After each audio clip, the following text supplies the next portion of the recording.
খেতে এসে খাওয়ার টেবিল দেখে অবাক। দেখো আইবুড়ো ভাত দিচ্ছে আমাদের। এত কিছু আয়োজন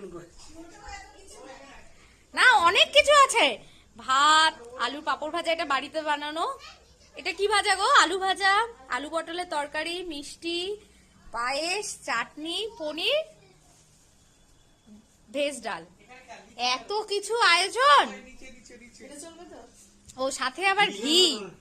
হ্যাঁ, আমার ভাত একটু কমাও না, ভাত কমাও।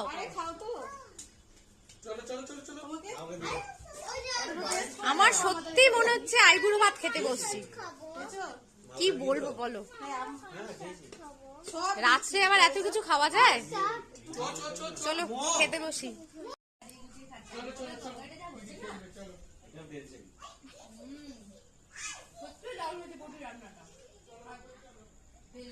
এত ভেজেস আছে, পনির গুলো সত্যি এত সফট।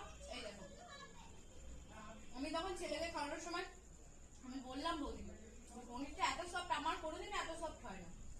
চলো ফটাফট খেয়ে নিই।